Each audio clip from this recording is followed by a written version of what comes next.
Ang dalawang barko ng China na pilit namang iniiwasan ng kapitan ng BRP Suluan. Ang patrolya ay bahagi ng regular na pag-iikot ng Philippine Coast Guard sa Exclusive Economic Zone ng bansa. Kasama rin sa misyon kanina ay para ipaabot ang tulong sa mga mangingisdang Pinoy.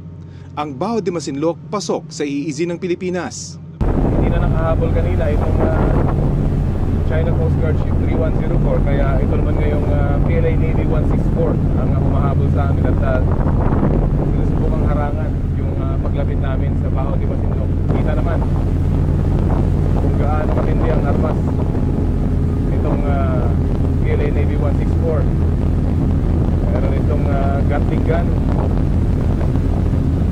at meron itong kanyon sa harap. Nang hindi maharangan ng BRP Suluan, nagbukas na ng water cannon ng Coast Guard ship ng China habang pilit kaming hinahabol. Makikita sa mapang ito ng aming dinaanan, ilang beses lumiko at nagpaikot-ikot ang BRP Suluan para maiwasan ang dalawang barko ng China. 10 kilometro bago kami makarating sa Baho de Masinloc, mas naging agresibo na ang dalawang dayuhang barko. Sa isang punto, ilang beses na silang muntik magbanggaan. Hanggang sa mangyari na ang hindi inaasahan.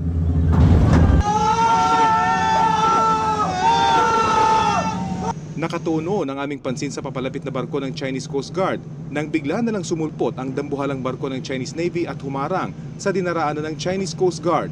And there was a miscalculation on the part of the PLA Navy when it did a very sharp turn.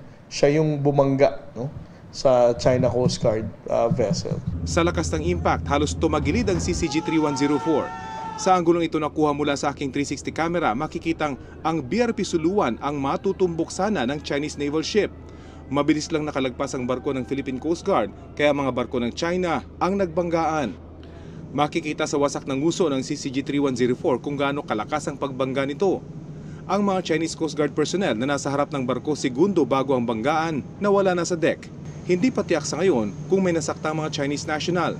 Ang PCG, niradyohan ng Chinese Coast Guard para tumulong.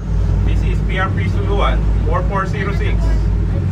This is the Philippine Coast Guard vessel. Should you need any assistance, we have medical personnel on board. Should you need any assistance, we have medical personnel on board. I repeat, should you need any assistance, we are willing to provide assistance. Over. Hindi sumagot ang barko ng China Coast Guard. Ang Chinese naval ship naman, lalo pang naging agresibo sa paghabol. Ilang beses nitong pilit abutin ang likurang bahagi ng BRP Suluan at nagmamaniobrang tila mambabangga. Palayo na kami ngayon sa bahagi ng Baho de Masinloc at papunta na sa direksyon ng Zambales. Pero ngayon talagang mabilis pa rin yung takbo nitong PLA Navy at pilit kaming hinahabol. Babalangan itong crew ng BRP Suluan ay posibleng gusto na talaga kaming banggain itong PLA Navy matapos nga yung aksidente nila dun sa kanyang kasamahang China Coast Guard. Bumagal din kalaunan ng takbo ng Chinese Navy kaya ang crew ng BRP Suluan nakahinga na ng maluwag. Dito na nakita ng kapitan ng BRP Suluan na tinamaan din pala ang kanyang barko sa nangyaring banggaan. Kung makikita itong flagpole ng BRP Suluan, bumaluktot ito matapos dumikit at bumangga rin dito yung barko ng PLA Navy. Ito yun nung mangyari yung bangga nila nung China Coast Guard. So ganun kalapit itong tatlong barko.